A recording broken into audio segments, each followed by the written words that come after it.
নমস্কাৰ প্ৰিয় বিদ্যাৰ্থীসকল, মই তুষাৰ ৰানভীৰ ইউটিউব চেনেলত আকৌ এবাৰ স্বাগতম জনাইছোঁ। আজিৰ ভিডিঅ'টোত কুৱেশ্যন নম্বৰ 5 ডিছকাছ কৰিম।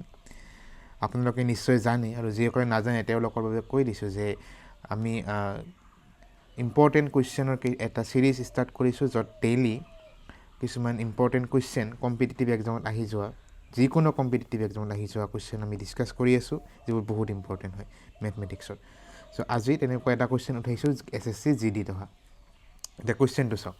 ইয়াত কুৱেশ্যনটো কৈছে যে 5y97405x2 এটা 9টা অংক বিশিষ্ট সংখ্যা যি 72ৰে হৰণ যায়, তেন্তে এক্সৰ বৃহত্তম, ইয়াত এটা মাৰ্ক কৰিব যে এক্সৰ বৃহত্তম মান বুলি কৈছে। এক্সৰ বৃহত্তম মানৰ বাবে x - 2y কিমান হ'ব?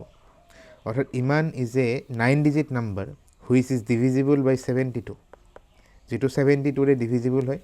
অৰ্থাৎ 72ৰে এই নাম্বাৰটোক যদি আমি ডিভাইড কৰোঁ, ৰিমাইণ্ডাৰ 0 ওলাব। Then for the largest value এইটো মাইণ্ড কৰিবা, largest value of X, the value of x - 2y will be, x - 2yৰ ভেলুটো কি হ'ব উলিয়াব দিছে। এতিয়া চোৱা, আমি 72ৰে ডিভাইড গ'লে ডিভিজিবিলিটি ৰুল কি হ'ব এইটো মনত কৰা। চোৱা, যেতিয়া এটা সংখ্যা দিয়া থাকে, যেনে ইয়াত দিয়া আছে, এনচাৰটো কৰি দি আছোঁ। ইয়াত দিয়া আছে 5y97405x2, আৰু কৈছে যে এই নাম্বাৰটো 72ৰে ডিভিজিবল হয়, অৰ্থাৎ 72ৰে হৰণ যায়। যদি 72ৰে হৰণ যায়, তেনেহ'লে 72 হৈছে এটা কম্পজিট নাম্বাৰ, অৰ্থাৎ যৌগিক সংখ্যা। আৰু আমি কি জানো যে এটা যৌগিক সংখ্যাৰে যদি এটা ডাঙৰ সংখ্যা হৰণ যাব লাগে, তেনেহ'লে সেই যৌগিক সংখ্যাটোৰ এনেকুৱা দুটা সংখ্যা উলিয়াব লাগিব যি দুটা সংখ্যা সহমৌলিক হয়, অৰ্থাৎ ক প্ৰাইম হয়। এতিয়া ক প্ৰাইম মানে কি, মই অলপ ছাইডতে লিখি দিছোঁ যে ক প্ৰাইম বা সহমৌলিক সংখ্যা মানে কি? ক প্ৰাইম বা সহমৌলিক সংখ্যা মানে হৈছে এনেকুৱা এজৰ সংখ্যা যাৰ HCF 1 হয়, যাৰ HCF মানে যাৰ গসাউ কি হয় 1, গসাউ গৰিষ্ঠ সাধাৰণ উৎপাদক বা হায়েষ্ট কমন ফেক্টৰ। এতিয়া অলপমান সহমৌলিকৰ বিষয়ে চাই লোৱা। ধৰি লোৱা মোৰ লগত দুটা সংখ্যা আছে 3 আৰু 4। এতিয়া 3ৰ উৎপাদক কি কি? 1 × 3, আৰু 4ৰ উৎপাদক কি কি? 1 × 4 আৰু 2 × 2। এতিয়া চোৱা, 3 আৰু 4ত HCF কিমান হ'ব?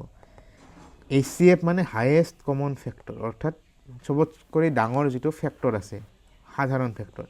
চোৱা, 1ৰ বাহিৰে 3 আৰু 4ত বেলেগ একো কমন ফেক্টৰ নাই, গতিকে 1 হ'ব HCF ইহঁতৰ। গতিকে 3 আৰু 4 দুটা সহমৌলিক সংখ্যা। এতিয়া মনত ৰাখিবা, সহমৌলিক সংখ্যা হোৱাৰ কাৰণে মৌলিক সংখ্যা নহ'লেও হ'ব, আমাক যিকোনো দুজৰ এনে সংখ্যা লাগিব যি দুটাৰ HCF 1 হয়, অৰ্থাৎ গসাউ 1 হয়। এতিয়া চোৱা, 72 দুটা এনেকুৱা ফেক্টৰ কোৱা যি দুটা ফেক্টৰ সহমৌলিক হয়। আমি কি জানো, 8 × 9 = 72, আৰু 8 আৰু 9ৰ গসাউ হ'ব 1। কৰি চাব পাৰা, 8 আৰু 9ৰ HCF কিমান হ'ব? 1 হ'ব। গতিকে যদি এই নাম্বাৰটো 5y97405x2 নাম্বাৰটোক 72ৰে যদি ডিভাইড যায়, তেনেহ'লে এই নাম্বাৰটোক 8 আৰু 9ৰেও ডিভাইড যাব। ঠিক আছে। এতিয়া আমি কি কৰিম, 8 আৰু 9ৰ ডিভিজিবিলিটি ফৰ্মুলা ইউজ কৰি, ডিভিজিবিলিটি টেষ্টৰ ৰুলবিলাক ইউজ কৰি এক্সৰ আৰু ৱাইৰ মানটো উলিয়াই ল'ম। এতিয়া চোৱা, এতিয়া মেইন এনচাৰটো আৰম্ভ হ'ব, ইয়াৰ পৰা ভালকৈ চাই যাবা। 5y97405x2, ইয়াত চোৱা, যদি এই নাম্বাৰটোক 8ৰে ডিভাইড কৰা হয়, তেনেহ'লে ইয়াৰ ৰিমাইণ্ডাৰ আহিব 0, কাৰণ এইটো 72ৰে ডিভাইড যায় বুলি কৈছে, গতিকে 8ৰেও ডিভাইড যাব। আৰু 8ৰ ডিভিজিবিলিটি ৰুলটো আছিল যে পিছৰ তিনিটা সংখ্যাৰে গঠিত, তিনিটা অংকৰে গঠিত সংখ্যাটো চাম। পিছৰ তিনিটা অংকৰে গঠিত সংখ্যাটো হৈছে 5x2, অৰ্থাৎ 5x2ক আমি 8ৰে ডিভাইড কৰি দিম। ঠিক আছে। এতিয়া 5x2ক যেতিয়া আমি 8ৰে ডিভাইড কৰিম, তেতিয়া আমাৰ ভাগশেষ 0 ওলাব। যদি ভাগশেষ 0 ওলায়, তেনে আমি এটা বস্তু চেক কৰিম ইয়াত, যে 8ৰে এই সংখ্যাটোকো সম্পূৰ্ণৰূপে ডিভাইড যাব। এতিয়া চোৱা, 5 মানে কি 5x আছে তাৰ মানে কি এটা 50 ৰ ঘৰত থকা সংখ্যা 50 ৰ পৰা আৰম্ভ কৰি 59 লৈকে কিবা এটা সংখ্যা হ'ব ঠিক আছে এতিয়া চোৱা x ৰ এনেকুৱা কি মান বহুৱাম যাতে ইয়াৰ ভাগশেষ 0 হৈ যায় এটো বহুত ইম্পৰ্টেন্ট কথা এতিয়া চোৱা মই যদি ইয়াত x ৰ মান 0 বহুৱাও কি আহিব পাৰে চোৱা x ৰ মান যদি 0 বহুৱাও অলপমান চাবা এটো ডাইৰেক্টও কৰা যায় কিন্তু মই স্টেপ বাই স্টেপ কৰি দি আছো যাতে তোমালোকে বুজি পোৱা সো x ৰ মান যদি 0 বহাও 8 6 গুণ 48 হ'ব আৰু বিয়োগ হৈ আহিব 2 22 এতিয়া 22ক 8 দি হৰণ নাযায় গতিকে x ৰ ভ্যালু 0 হ'ব নোৱাৰে এতিয়া x ৰ ভ্যালু যদি মই 1 বহুৱাও 512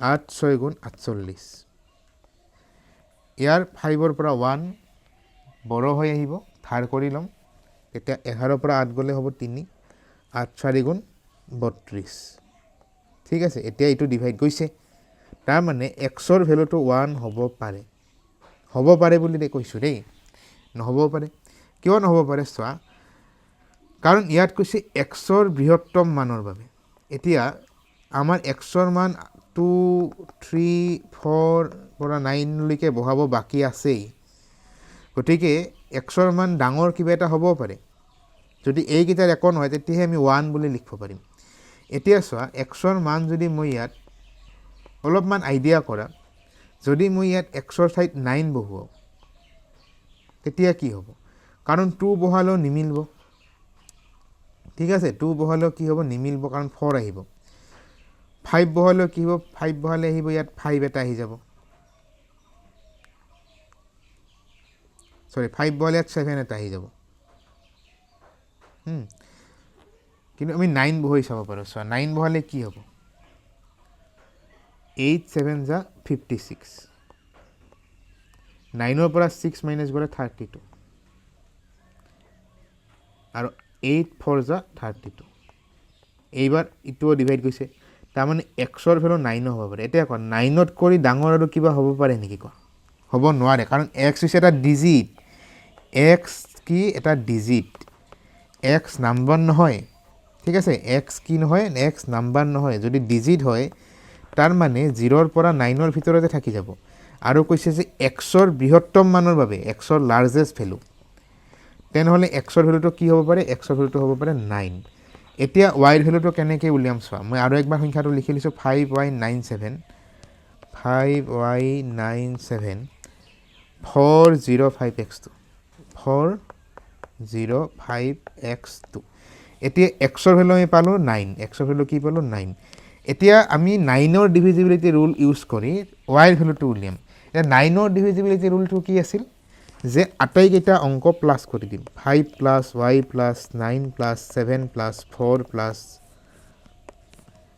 0 টো নিলিখো 5 প্লাস x ৰ ঠাইত 9 লিখিম প্লাস 2 এটা এখিনি প্লাস কৰা 5 9 14 21 25 30 39 41 41 প্লাস y এতিয়া চোৱা 9 এৰে ডিভাইড যাবই লাগব গতিকে 41 ৰ অচৰত এনেকুৱা কি সংখ্যা আছে যেটোক 9 এৰে ডিভাইড যায় 41 ৰ অচৰত আছে 45 যেটোক 9 এৰে ডিভাইড যায় এতিয়া 41 লত কি প্লাস কৰিলে 45 হ'ব 41 লত 4 প্লাস কৰিলে 45 হ'ব গতিকে y ৰ ভ্যালুটো হ'ব 4 গতিকে x ৰ ভ্যালুটো পালো 9 y ৰ ভ্যালুটো পালো 4 এতিয়া আমি এই ভ্যালুটো উলিয়াম কি উলাব দিছে x - 2y এতিয়া x - 2y উলিয়াম 9 - 2 * 4 তাৰ মানে 9 - 8 অৰ্থাৎ হ'ব 1 সো ইমান ইজি কোৱেশ্চন কিন্তু মই ইয়াত বুজোৱাতে টাইম লাগিছে কিন্তু তোমালোকে যদি বুজি পাইছা ভাল কৰি তোমালোকে গম পাবা যে এই কোৱেশ্চনটো